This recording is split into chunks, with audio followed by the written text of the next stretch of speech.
নবম জাতীয় বেতন স্কেল চূড়ান্ত, মহার্ঘ ভাতা ও 12 গ্রেডের পূর্ণাঙ্গ বিশ্লেষণ।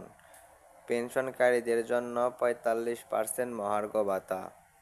তো দর্শক, আজকের ভিডিওটি সরকারি চাকরিজীবীদের জন্য খুবই গুরুত্বপূর্ণ, তাই ভিডিওটি না টেনে শেষ পর্যন্ত দেখুন।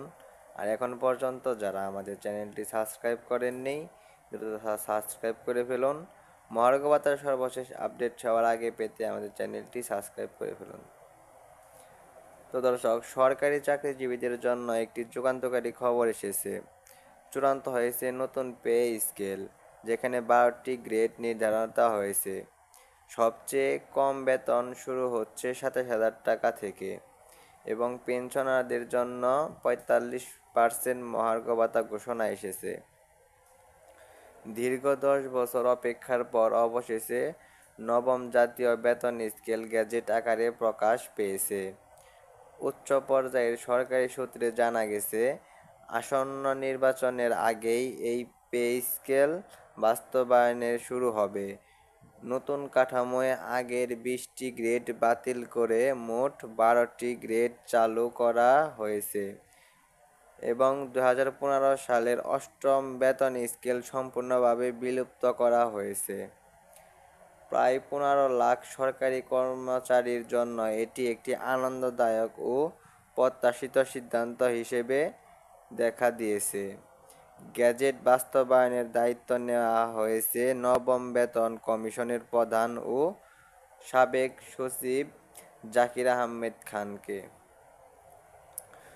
নতুন কাঠামো অনুযায়ী প্রথম গ্রেডে সর্বোচ্চ বেতন নির্ধারিত হয়েছে 1,25,000 টাকা, যেখানে আগে ছিল 78,000।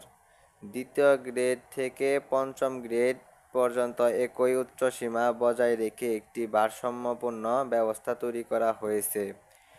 ষষ্ঠ গ্রেডে বেতন নির্ধারণ হয়েছে 70,000। সপ্তম গ্রেডে, যেখানে ক্যাডার এন্ট্রি পদে 60,000। অষ্টম গ্রেডে নন ক্যাডার পদে 50,000 টাকা। নবম গ্রেডে 40,000। দশম গ্রেডে 35,000।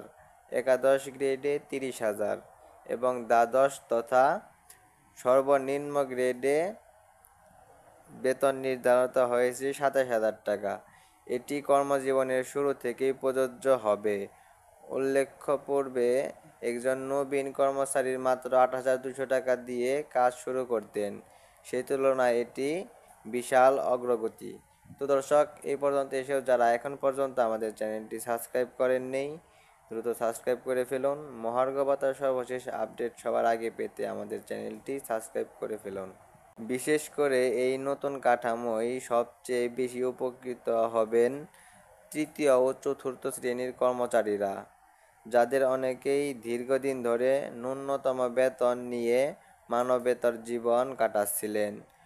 নতুন স্কেল তাদের পরিবারে আর্থিক স্বস্তি, উন্নত জীবনযাত্রা ও চাকরিতে ইতিবাচক মনোভাব আনবে বলে আশা করা হচ্ছে।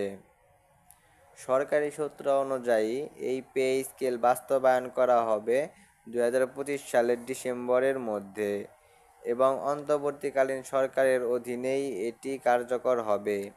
অর্থ মন্ত্রণালয়ের একাধিক সূত্রে জানায়, অতিরিক্ত ব্যয় বর্তমান বাজেটের থেকে মেটানো হবে এবং অর্থ বরাদ্দ ইতিমধ্যেই চূড়ান্ত।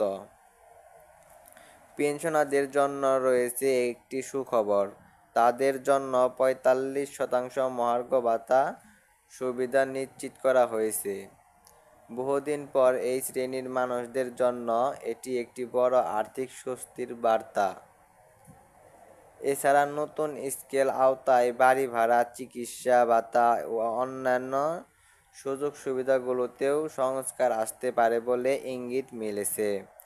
সার্বিকভাবে নতুন এই বেতন কাঠামো সরকারি কর্মচারীদের অর্থনৈতিক ভিত্তিকে আরও শক্তিশালী করবে, পাশাপাশি কাজের প্রতি আগ্রহ, পেশাগত দায়িত্ববোধ এবং স্বচ্ছতা আরও বৃদ্ধি পাবে। পুরনো 20 গ্রেড বাতিল করে নতুন 12 গ্রেড চালু করার ফলে প্রশাসনিক কাঠামো আরও সুসংগঠিত হবে, পদোন্নতির গতি ও কাঠামোগত স্বচ্ছতা বাড়বে, যা দীর্ঘমেয়াদে সরকারি সেবায় মনোনয়নেও ইতিবাচক প্রভাব ফেলবে। তো দর্শক, আজকে এখানে শেষ করছি। শেষ পর্যন্ত এসেও যারা এখন পর্যন্ত আমাদের চ্যানেলটি সাবস্ক্রাইব করেননি, দ্রুত সাবস্ক্রাইব করে ফেলুন। মহার্ঘ ভাতার সর্বশেষ আপডেট সবার আগে পেতে আমাদের চ্যানেলটি সাবস্ক্রাইব করে ফেলুন। ধন্যবাদ।